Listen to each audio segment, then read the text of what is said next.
I'm going to have you imagine something very scary.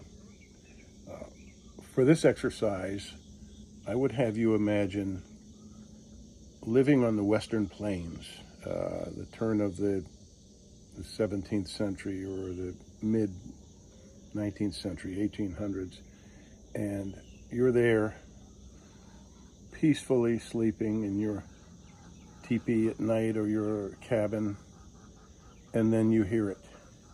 You hear the thundering of hooves in the distance. Is it thunder? No, it's hooves. It's horses, and it's men on horseback. You know, and you know what's happening. It's an alarm that brings certain death. So you're raided.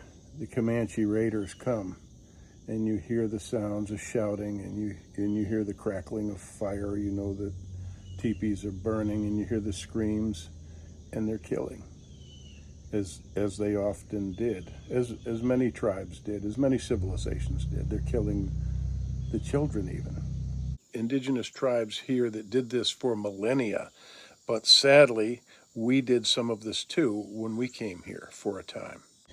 But that's just a horrible reality that hopefully none of us will have to face, have to endure. Okay, but this has been part of life through our history. Now, in some places in the world, it definitely is still happening. But now I want you to imagine something different.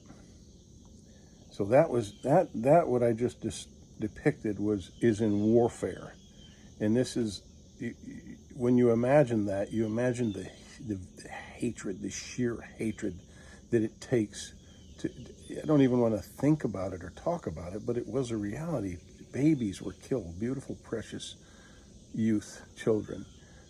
Imagine the kind of hatred and anger and fear in your heart that it takes to be able to do that. Fear of your enemy. Like, I fear them and I hate them so much, I'm going to destroy their offspring so I don't have to fight them one day. Right? Now, something completely different. Imagine a fear and an anger so great on a political landscape where your enemies, your opponents, your political opponents, take to killing their own children, not yours, not coming and raiding in the middle of the night, but killing their own children or injuring their own children because of you, because of something your chief said, your leader. I don't know if you know where I'm going with this, but yeah. So the latest thing in the lunacy from the left wing is that when Donald Trump announced that he wanted people to stop taking Tylenol, they're working on labels and banning and things like this with Tylenol because it is proven to be a dangerous drug. It's very arguable. I understand that. A lot of people are saying, the tests are not conclusive. The studies showed that it's not. Meanwhile, you have hundreds of people dying every year from Tylenol. The National Institutes of Health attribute 50% of all liver failure cases to acetaminophen. There are some people that just don't want you to know this and don't want you to accept this. It's money, baby, money. You have some 56,000 emergency room visits every year because of Tylenol or acetaminophen-induced injury overdose. You have 2,600 hospitalizations. You have 500 deaths, and on and on and on. It's very toxic, dangerous stuff, in my opinion. And I've seen the proof. I don't take it. I never take it. My wife my family does not. We don't take the chance with our health and with our brains and nervous systems with stuff like that is known to be problematic. At the very least, it's a risk, right? And particularly, we think, for women with pregnancy who are pregnant. So in this latest course of events, with the perceived enemy, Donald Trump and Kennedy, Robert Kennedy Jr., the left is in a tizzy, and you have these women who are filming themselves now, pregnant women taking Tylenol. About to take Tylenol for my headache while pregnant because I don't take my medical advice from a man who doesn't have a degree in science healthcare. And just to defy Trump, he's the political opponents getting jabs, getting COVID vaccines and flu shots, and doing it on camera and flipping the bird to the right, to the MAGAs, and oh boy, you're showing us, you're really showing us, you're having mercury and just a whole host of toxins injected into your body to prove a point. So that would be something that would be quite desirable by savages to see your enemy killing or your opponent killing themselves. But I don't think of this as a bloodbath yet. I don't think of this as a civil war yet. I don't want it to come to that. I don't want it to be that time. But I know that there will be people that are like, let them have at it. Good for them. Less of them is good for. No, I don't want to see people taking the risk with toxins and poisons and potentially poisoning their babies in utero because of their anger with Trump and Kennedy. Can you? I know that you can't argue with these people. But we have to have discourse. We have to be able to talk about it and influence someone, change someone's mind on this. But so there have been. I mean, I get what they're doing. They're like, oh, screw you. You don't know what you're talking about. But what do they think? What is the gain? What do you think Trump's looking for? Do you think he just wants to attack a company? And don't so many of you on the left hate giant corporations anyway? So it's kind of doesn't make any sense, does it? It's kind of you're kind of conflicted. Um, you are just angry at Trump, so anything that comes out of his mouth you want to defy. And so that's how it's just a weird cognitive dissonance with this whole I hate this, but I also hate this. I hate large corporations, but I hate Trump even more. So statistically speaking, you stand a good chance of injuring yourself, your organs, or having your baby have brain damage, neurological disorders. What is the point? If Biden had come out and he was the one that said Tylenol was potentially causing autism, that's the key issue. It's potentially causing autism when pregnant women take it. If Biden had said that, I know most of you women would have been like, oh, the crazy leftist women would say, well, I'm not taking that anymore. I don't want my baby to have autism. I don't want that burden, for my family and for my poor child, and just all of the hell that can come with that.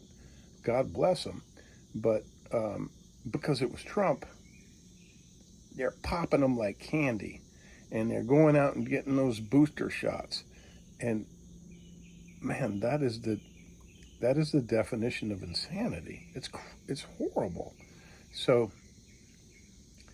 I don't know. I just wanted to bring that to your attention, and like I say, I know you can't argue with crazy people, but think back to okay. So the problem is it usually takes a long time to change culture, to change people's way of thinking, and to wrap their head around the fact that something that they've become accustomed to and thought of as safe for so long is actually quite dangerous. And it might be the reason Uncle Ernie, lost his mind, or nephew Johnny has autism. It's hard to wrap your head around that. Remember, we are generally designed to be well, not sick. And a lot of times when we get diseases, we don't know to attribute them to something. We just think, oh well, that's my bad luck. That's just life. That's how it goes. And when really, if you dig deep, you might be able to find a root cause of this. And it can be something like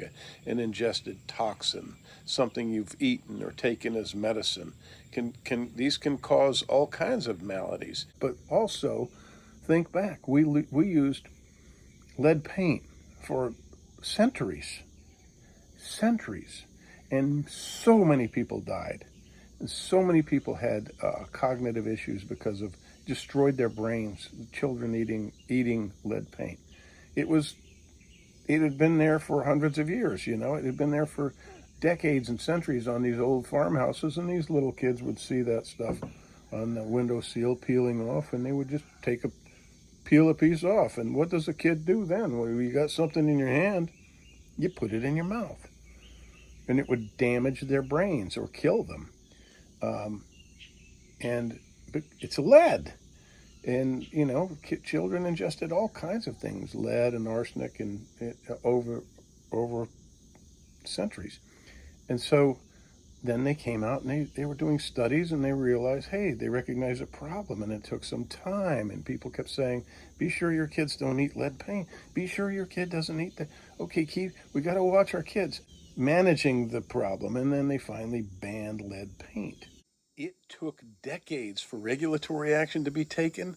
They knew in the 20s, when my mother was a baby, that this stuff was toxic and very dangerous and could cause massive neurological problems in the 20s.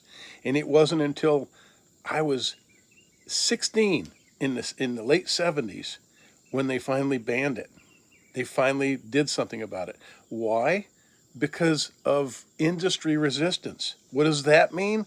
That means the industries that manufactures this paint didn't care, and they wanted to hide it, and they lobbied against these law changes. They fought for their profit against the health of children. This happens over and over again, and you know what they say about history, those who don't know it are destined to repeat it.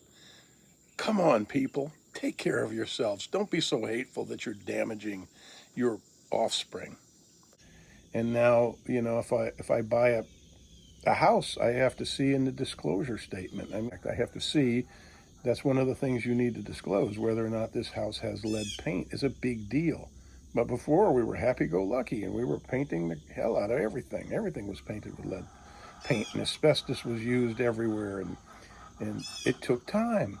It took time to realize that lobotomies are maybe not the best thing when somebody just doesn't have proper nutrition and they're not right in the head. Sometimes that's just nutritional. Sometimes you can change a person's diet if they're depressed. They can change their diet. If they're having hallucinations or any kind of mental malady, perhaps a lot of this can be adjusted with diet. This is true. So there are things that we don't know, and it takes time to understand them. Look up the radium girls, the girls who were painting the dials and for radios and things, and with radium, and their jaws were falling off, and girls were painting their faces with this paint to performers that was radioactive, and their faces were peeling off, and just horrible, horrible stuff, because we didn't know, and it took time to really understand. And I know that's more of an extreme example of what the point I'm making, but I'm just saying throughout history we've taken time to learn things, and you would think that after a while we would pick up our speed, pick up our pace, and say, oh, okay, they're saying this might be bad for you. Let's really research. Well, they're in that process of that now, and they're trying to ban it and get it labeled properly. But of course, the companies are going to fight this, and they're going to lobby. And I've got a real bad taste in my mouth for pharmaceuticals, for anything. I'm sorry. I understand pain. I understand mother's pain. I had a pregnant wife. We went through 2 pregnancies. I get it. But you've got to figure out other ways. And the whole pharmaceutical industry has completely squashed holistic approaches. And they did so with great intent and with malice. They wanted the money. They didn't want you to think any of that stuff worked. So they pushed it all asunder. All the old ways are gone, except for those people who have those holistic books and know the substances, the fruits and and herbs and tinctures to buy to heal themselves naturally. It's true, you can do it, and you can find pain relief naturally. You really have to think about what you're doing and what you're putting in your body. But yes, our political opponents are potentially assaulting their offspring to make their point. We've gotten to a stage of mass psychosis in our political discourse, and it's a damn tragedy. And I'm sorry for all those babies. And let's stop with the vitriol and the hatred back and forth. It's just, let's love on each other, man. Come on. Come on. I don't want to see that. I don't want to see pregnant women flipping the bird while flipping the bird at the camera while the doctor's sticking mercury and aluminum injection in their arm. I'll show you, Trump. Screw you, Trump. Really? It's just like you're your own worst enemy. So, anyway, I'm just learning about this. So, if you have facts you want to share, have at it. Please leave them in the comments. I try to read those comments when I can.